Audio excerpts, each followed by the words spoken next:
Iya, berjumpa lagi dengan saya Debbie Basjid di dalam Hikmat Kehidupan. Mengapa kita harus memiliki hikmat dalam hidup ini? Agar kita terhindar dari malapetaka dan banyak bencana. Karena dalam hidup ini ada begitu banyak jalan yang harus kita pilih, dan hanya orang-orang yang memiliki hikmat Tuhanlah yang dapat memilih yang terbaik bagi hidupnya. Iya, kita akan lanjutkan pembacaan kita hari ini. Hari ini terambil masih dari Amsal pasal yang ke-16. Amsal 16, sekarang kita lanjutkan dengan ayat yang ke-6 ya. Amsal 16 ayat yang ke-6, firman Tuhan berkata begini: dengan kasih dan kesetiaan kesalahan diampuni, karena takut akan Tuhan orang menjauhi kejahatan. Dengan kasih dan kesetiaan kesalahan itu dapat diampuni. Saudara, ketika seseorang melakukan kesalahan, ya, atau kita juga melakukan dosa di hadapan Tuhan, maka itu dapat diampuni ketika kita ini mau terus menunjukkan kasih dan kesetiaan. Ya, karena itu banyak orang misalnya yang sudah mengkhianati pernikahan, terjadi perselingkuhan atau apa, saya selalu hanya berkata, tunjukkan kasih dan kesetiaanmu agar pasanganmu bisa melihat itu dan dia boleh mengampuni segala pelanggaranmu. Dengan kasih dan kesetiaan dosa itu bisa diampuni, saudara. Jadi hari-hari ini mari kita menjadi orang yang terus berusaha hidup dalam jalannya Tuhan, supaya kita tidak banyak melakukan kesalahan, tetapi marilah kita belajar terus hidup dalam kasih dan kesetiaan. Kenapa? Karena kasih dan kesetiaan juga yang akan meluputkan kita dari banyak kesalahan di dalam hidup ini ya. Dan Alkitab ayat ini berkata, karena takut akan Tuhan orang menjauhi kejahatan. Ya, orang yang takut akan Tuhan akan menjauhi kejahatan. Ya, orang yang sungguh-sungguh melekat dengan Tuhan, yang memiliki hikmat Tuhan, dia akan menjauhi dosa sehingga hidupnya terluput dari segala kejahatan dan kejatuhan. Ayat yang ke-7 berkata, jikalau Tuhan berkenan kepada jalan seseorang, ya, jikalau Tuhan berkenan kepada jalan seseorang, maka musuh orang itu pun didamaikannya dengan dia. Saudara, ketika Tuhan berkenan atas jalan seseorang, maka musuh orang itu pun akan didamaikan. Ya, yang perlu kita cari dalam hidup ini adalah perkenanan Tuhan. Ya, kenapa? Jangan kejar hanya perkenanan manusia. Banyak orang hanya mengejar perkenanan manusia sehingga mereka melupakan perkenanan Tuhan. Tetapi ingatlah, kalau kita mengejar perkenanan Tuhan, maka hubungan kita dengan sesama kita juga akan dijaga oleh Tuhan. Bahkan Alkitab berkata, musuh kita pun didamaikan dengan kita. Ketika orang hubungannya dengan Tuhan baik, maka hubungannya dengan sesama juga baik. Tapi ketika orang hubungannya dengan Tuhan rusak, maka hubungannya dengan sesama juga pasti akan rusak. Karena itu, jangan cari perkenanan manusia, tapi kita cari perkenanan Tuhan. Sebab perkenanan Tuhan yang akan terus menjaga hidup kita di dalam membangun hubungan dengan semua orang. Ketika kita hidup takut akan Tuhan, berhubungan pribadi dengan Tuhan, maka kita melihat pembelaan Tuhan, ya. Ayat yang berikutnya, saudara, ayat yang ke-8. Lebih baik penghasilan sedikit disertai kebenaran daripada penghasilan banyak tanpa keadilan. Lebih baik penghasilan sedikit disertai kebenaran daripada penghasilan banyak tanpa keadilan. Hari-hari ini ya, yang kita lihat adalah ironis ya, sebaliknya. Justru orang sekarang rela mengejar ya penghasilan banyak, sekalipun dia harus menghalalkan berbagai cara. Orang melakukan apa aja hanya demi uang. Orang rela meninggalkan jalan kebenaran untuk mendapatkan penghasilan yang banyak. Tapi ingat, kalau Alkitab yang berkata itu berarti benar. Firman ini berkata, mengingatkan kepada kita, lebih baik penghasilan sedikit disertai kebenaran daripada penghasilan banyak tanpa keadilan atau didapat dari dosa. Saudara, Tuhan mau supaya dalam hidup ini kita sungguh-sungguh mengejar keadilan, kebenaran, dan kekudusan. Ya, walaupun penghasilan kita sedikit, tapi kalau kita hidup dalam kebenaran dan takut akan Tuhan, maka itu yang akan membawa damai sejahtera dalam hidup kita. Karena orang yang hidup dalam dosa tidak akan mungkin damai. Mari kita mengejar damai sejahtera yang melampaui segala akal pikiran kita. Mari kita mengejar, saudara, sesuatu yang nilainya sampai pada kekekalan. Untuk apa memperoleh uang yang banyak tapi hidup kita tidak damai sejahtera? Walaupun penghasilannya sedikit, kalau ada kebenaran, itulah kebahagiaan yang sesungguhnya bagi manusia, saudara ya. Jadi ingat, lebih baik penghasilan sedikit disertai kebenaran daripada penghasilan banyak tanpa ada keadilan atau kebenaran ya. Ayat yang ke-9 berkata, Hati manusia memikir-mikirkan jalannya, tetapi Tuhanlah yang menentukan arah langkahnya. Hati manusia itu penuh dengan pertimbangan. Kita memikir-mikirkan arah langkah kita mau kemana. Tapi ingat, orang yang sungguh-sungguh berserah pada Tuhan, Tuhanlah yang menentukan arah langkahnya. Sebaliknya, orang yang tidak sungguh-sungguh mencari Tuhan, ya jangan kaget, Tuhan juga yang menuntun langkahmu. Alkitab berkata, orang yang tidak hidup benar menuju kepada kebinasaan dan malapetaka. Karena itu marilah kita hidup dengan benar. Kenapa? Sehebat apapun kita memikir-mikirkan dalam hati bagaimana langkah yang harus kita ambil, pada akhirnya keputusan Tuhan jugalah yang akan terjadi. Karena itu jangan takabur, teruslah berserah pada Tuhan, mintalah pimpinan Tuhan di dalam hidup ini. Karena sehebat apapun perencanaan kita, sehebat apapun hati memikir-mikirkan, memtimbangkan sesuatunya, ingat keputusan itu hanya datang dari Tuhan, karena Tuhan yang menentukan arah langkah setiap manusia, ya. Ayat yang berikutnya, ayat yang ke-10. Keputusan dari Allah ada di bibir raja, ya, kalau ia mengadili mulutnya tidak berbuat salah. Keputusan dari Allah ada di bibir raja, kalau ia huruf kecil, mengadili mulutnya tidak berbuat salah, ya. Ketika seorang raja yang hidup takut akan Tuhan, maka dia akan mengadili dengan Roh Tuhan di dalam dirinya, ya. Dan karena itu kita perlu mendoakan saudara, raja-raja, para penguasa, pemimpin-pemimpin di bangsa ini untuk sungguh-sungguh punya takut akan Tuhan. Supaya apa? Mereka mengadili, ya, dengan hikmat yang dari Tuhan. Karena keputusan dari Allah ada di bibir raja, dan kalau ia mengadili mulutnya tidak berbuat salah.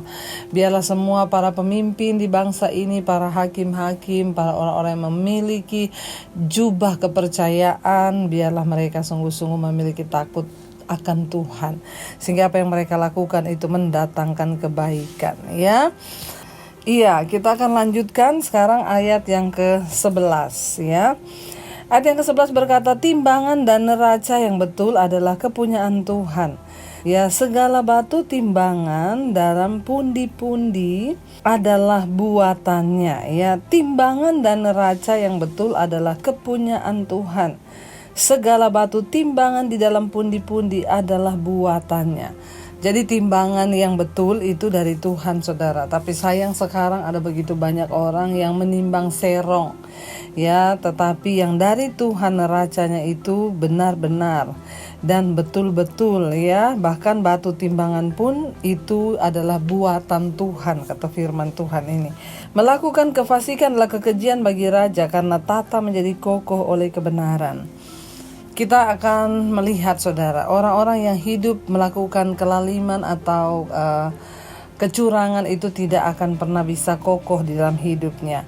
Ya, di atas tadi kita baca timbangan dan neraca yang betul itu kepunyaan Tuhan, saudara. Artinya apa? Entah kita membeli hari-hari ini atau menjual, ya. Pembuat suatu produk itu menawarkan suatu pelayanan. Ya, kita mengetahui apa yang adil dan yang jujur, dan apa yang tidak adil dan apa yang tidak jujur. Kita kadang-kadang merasakan tekanan, ya, untuk bersikap tidak jujur demi kemajuan diri sendiri atau untuk memperoleh lebih banyak keuntungan. Namun jika kita ingin mentaati Tuhan, ya, tidak boleh berkompromi, ya. Allah menuntut kejujuran dalam setiap transaksi bisnis kita, dalam pekerjaan kita, dalam apapun yang kita lakukan. Tuhan tidak mau ada neraca serong. Kenapa? Karena semua timbangan yang baik, yang betul itu hanya berasal dari Tuhan saja, saudara, ya.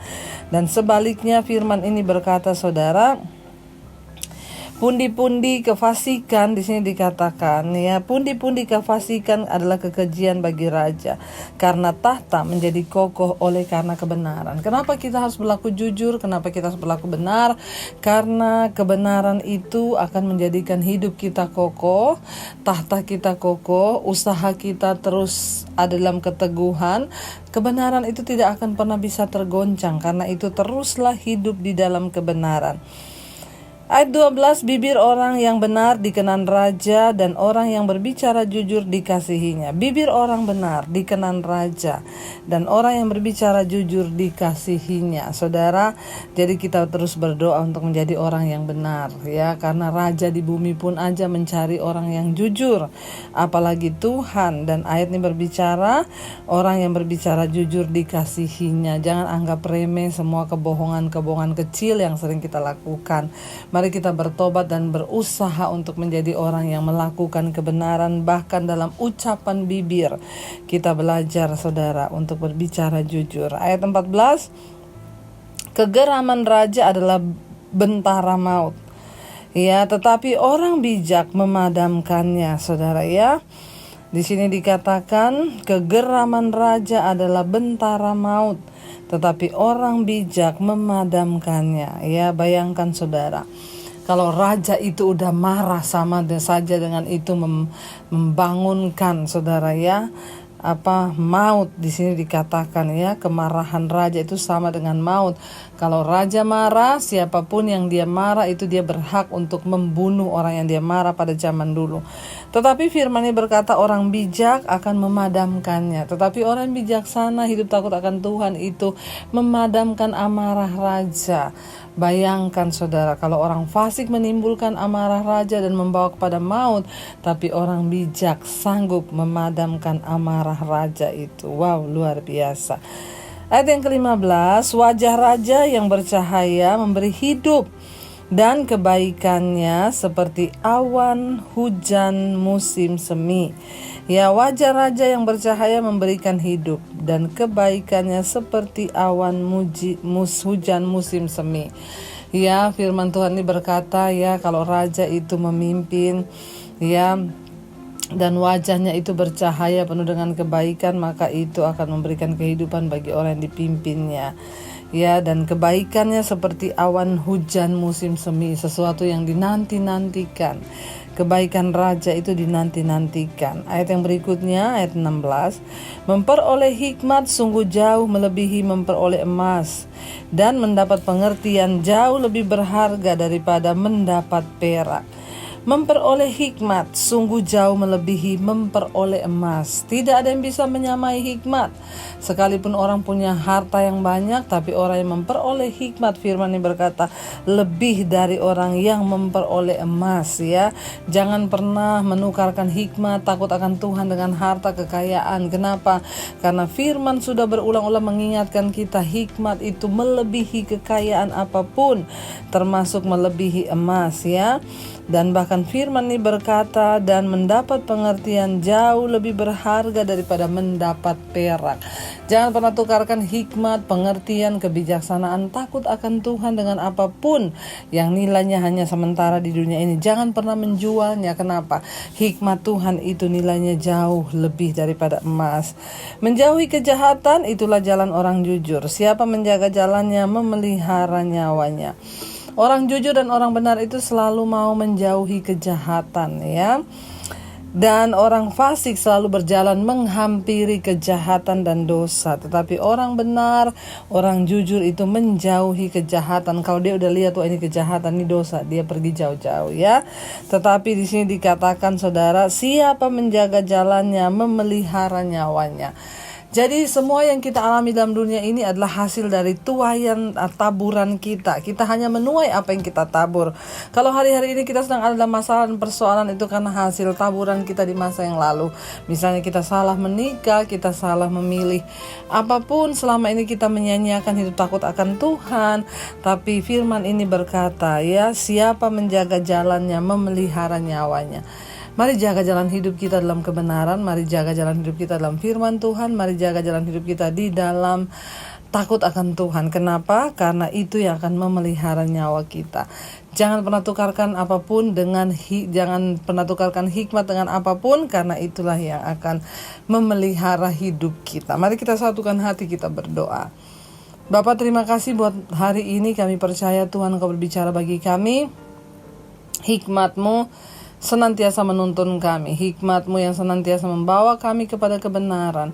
Tuhan ampuni kalau selama ini kami berjalan dengan kekuatan kami sendiri. Kami mengerti kami dipanggil oleh Tuhan untuk mengenal hikmat dan berjalan di dalam takut akan Tuhan, sehingga jalan hidup kami terpelihara karena hikmat, takut akan Tuhan, itulah yang akan menjaga nyawa kami. Terima kasih buat setiap firman ini.